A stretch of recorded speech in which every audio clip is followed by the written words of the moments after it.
नमो भगवते वासुदेवाय। आप सभी का हमारे YouTube चैनल पर हार्दिक स्वागत है। आइए सुने भगवान विष्णु माता लक्ष्मी की पौराणिक कथा।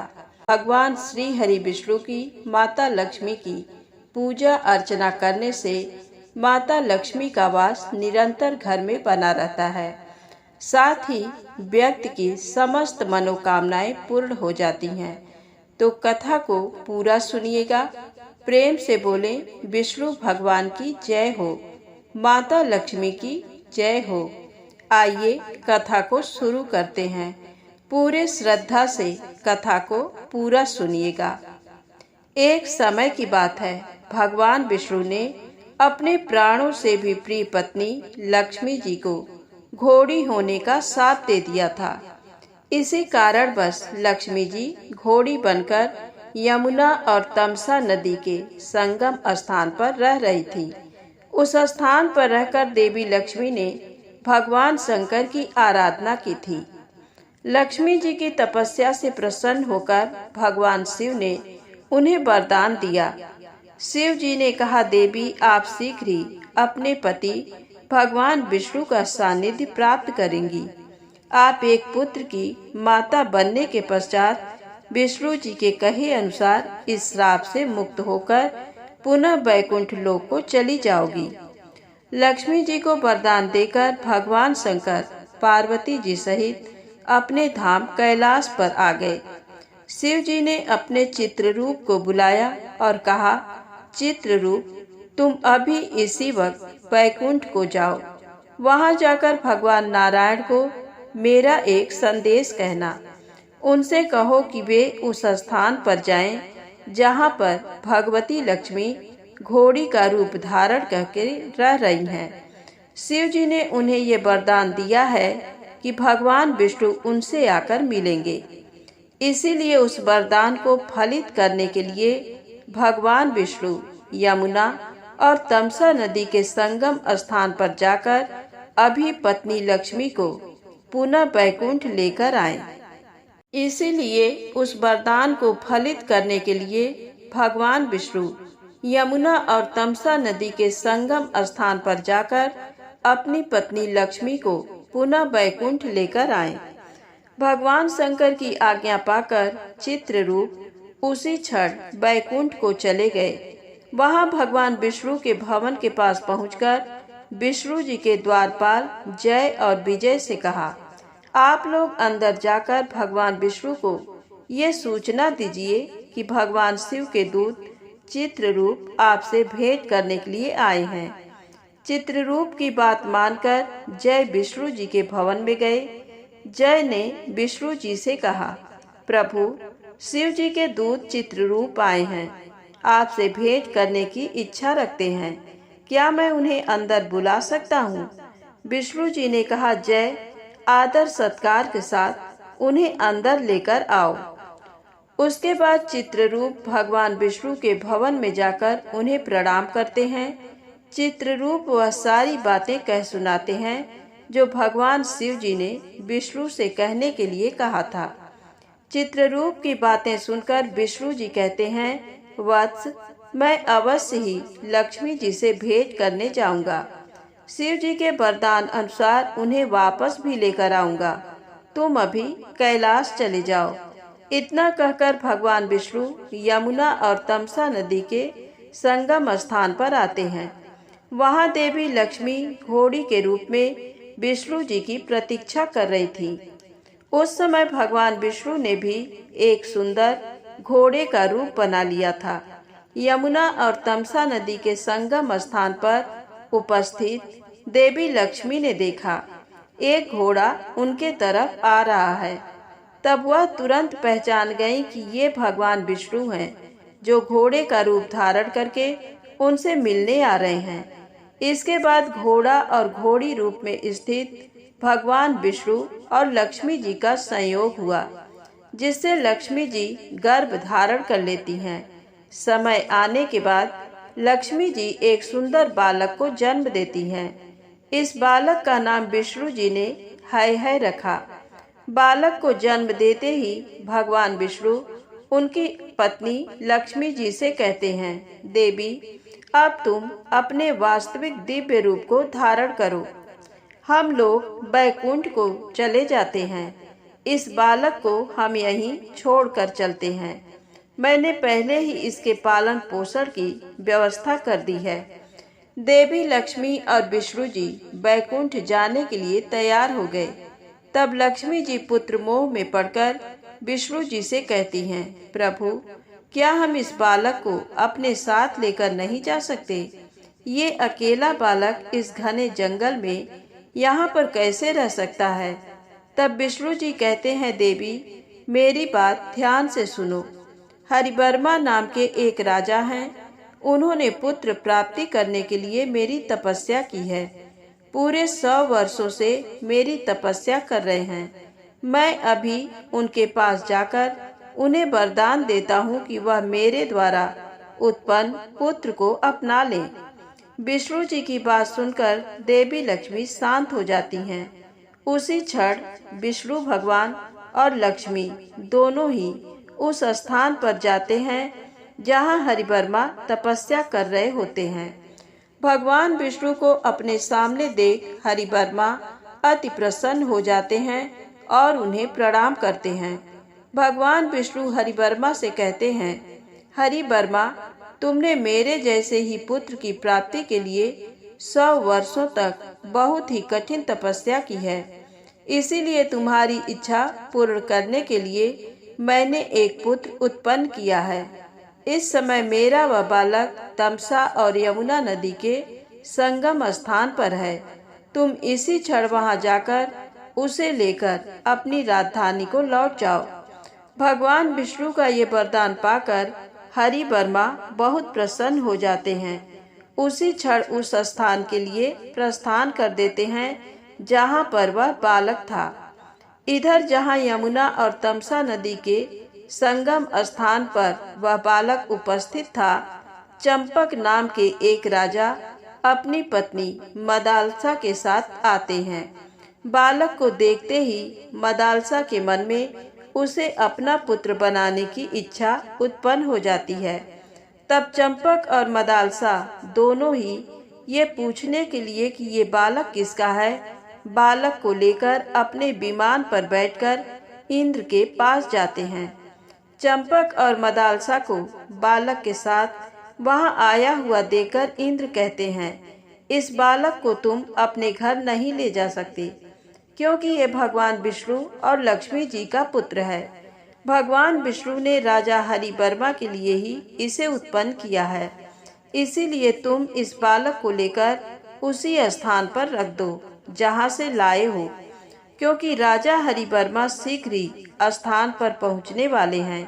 इंद्र की आज्ञा सुनकर राजा चंपक उस बालक को उसी स्थान पर रखते हैं जहाँ से उसे लाए थे। इतने में ही राजा हरिवर्मा वहां पर पहुंच जाते हैं। वहां पर विष्णु जी के उस पुत्र को देखकर बहुत प्रसन्न होते हैं और उसे लेकर अपने राजधानी को चले जाते हैं। जब मंत्रियों को और रानी को ये पता चला कि हरिवर्मा पुत्र के साथ राजधानी की ओर आ रहे हैं, तब उन्होंने राजधानी के बाहर जाकर उनका स्वागत किया। उस बालक को देखकर हरिवर्मा की पत्नी बहुत ही सुखी हुई। राजा हरिवर्मा ने अपने बालक को समस्त विद्याएं सिखाई और उस बालक का नाम एकवीर रखा। जब वह बड़ा हो गया तब उसे राजा बनाकर वे स्वयं ही भगवान की आराधना करने के लिए जंगल में चले गए। इस तरह भगवान विष्णु और लक्ष्मी जी के पुत्र एकवीर का जन्म हुआ था और वे राजा हरिवर्मा के घर में पले और बढ़े थे। हरिवर्मा ने उस पुत्र का नाम एकवीर रखा था। जब लक्ष्मी पुत्र एकवीर बड़े हो गए, हरिवर्मा ने उन्हें राज्यभार सौंप दिया और स्वयं जंगल में चले गए। एक दिन जब एकवीर शिकार खेलने गए, अपनी सेना के सहित घने जंगल में चले गए थे। जंगल में गंगा नदी के तट पर एकवीर को एक सरोवर मिला। वह सरोवर अनेक प्रकार के कमल के फूलों से भरा था। एकवीर उस सरोवर के पास घूम रहे थे। उस सरोवर से थोड़ी दूर पर उन्हें एक कन्या रोती हुई दिखी। कन्या के पास जाकर एक वीर ने उससे पूछा, देवी तुम कौन हो? यहाँ पर क्या करती हो? इस निर्जन वन में बैठकर रोने का कारण क्या है? क्या तुम्हें कोई कष्ट पहुँचा रहा है? तुम्हारे माता पिता कहाँ हैं? और तुम्हारी पति कहाँ पर हैं? तुम यहाँ पर कैसे आई? ये सब मुझे बताने का कष्ट करे। एक वीर की बात सुनकर वह स्त्री कहने लगी, जब दुख होता है तभी मनुष्य रोते हैं, बिना कष्ट के तो कोई नहीं रोता। मैं अपने रोने का कारण बताती हूँ, सुनो। आपके राज्य से दूर एक दूसरा राज्य है। वहाँ के राजा रभ्य हैं। उनकी कोई संतान नहीं थी। तब उनकी पत्नी की प्रेरणा से राजा ने संतान प्राप्ति के लिए पुत्रेष्ट यज्ञ कराया। उस यज्ञ में उन राजा की एक पुत्री प्राप्त हुई। उस पुत्री का नाम राजा ने एकावली रखा। मैं उसी राजा के मंत्री की पुत्री हूँ। मेरा नाम यशोमती है। अत्यंत सुंदर शरीर वाली एकावली जब थोड़ी सी बड़ी हो गई, तब हम दोनों अन्य बहुत सी सखियों के साथ भ्रमण करने नगर के बाहर जाती थी। हमारे साथ रक्षा के लिए बहुत सारे सैनिक भी नियुक्त रहते थे। एक बार कमल पुष्पों की खोज में वह नगर से दूर जंगल में गई थी। राजकुमारी एकावली को कमल पुष्पों से प्यार था। जहाँ कहीं भी कमल पुष्प दिख जाते वह उन्हीं में खो जाती। तब मैंने राजा से ये बात कही थी कि महाराज, आपकी पुत्री कमल पुष्पों के मोह में जंगल में बहुत दूर चली जाती है। इसे जंगली प्राणियों का अथवा दैत्यों का कोई भय नहीं होता। मेरी बात सुनकर राजा ने अपनी प्रिय पुत्री के लिए राजभवन में कमल से भरे हुए छोटे छोटे तालाब निर्मित करा दिए। राजा के इतना करने के बाद भी कभी कभी एकावली कमल पुष्पों की खोज में नगर से बाहर जाया करती थी। एक दिन सुबह हम लोग कमल पुष्पों की खोज में नगर से बाहर चले गए। हमारे साथ बहुत सारे सैनिक थे और बहुत सी सखियां भी थीं। कमल पुष्पों की खोज में हम लोग जंगल में बहुत दूर चले गए। वहाँ एक बहुत ही सुंदर सरोवर मिला। सैनिकों से दूर मैं और एकावली उस सरोवर में पुष्पों को देख रही थी। उसी समय वहाँ पर एक दैत्य आ गया जिसका नाम कालकेतु था। दिखने में वह बहुत ही भयानक था। उसकी आकृति अति विकराल थी। उसे देखकर मैंने अपने सखी एकावली से कहा, अब हमें सैनिकों के मध्य चले जाना चाहिए, क्योंकि ये दैत्य हमें कष्ट पहुंचा सकता है। एकावली मेरी बात मान गई और हम दोनों उसी क्षण सैनिकों के घेरे में चले गए। जब काल केतु की दृष्टि एकावली पर पड़ी, वह उस पर मोहित हो गया। इसके बाद वह एकावली की तरफ बढ़ने लगा। सैनिकों ने उसे रोकने का प्रयत्न किया, किंतु उसने सारे सैनिकों को मार डाला। एकावली का अपहरण करके उसके सारे सैनिकों सहित उसकी नगरी को चल पड़ा। उसका नगर पाताल लोक में था। मेरी सखी को देखकर मैं भी उसके पीछे पीछे चल पड़ी। मैंने उस दैत्य से कहा, मैं तुम्हारे साथ आने के लिए तैयार हूँ, परंतु तुम मेरी सखी को छोड़ दो। कालकेतु ने मेरी एक भी नहीं मानी।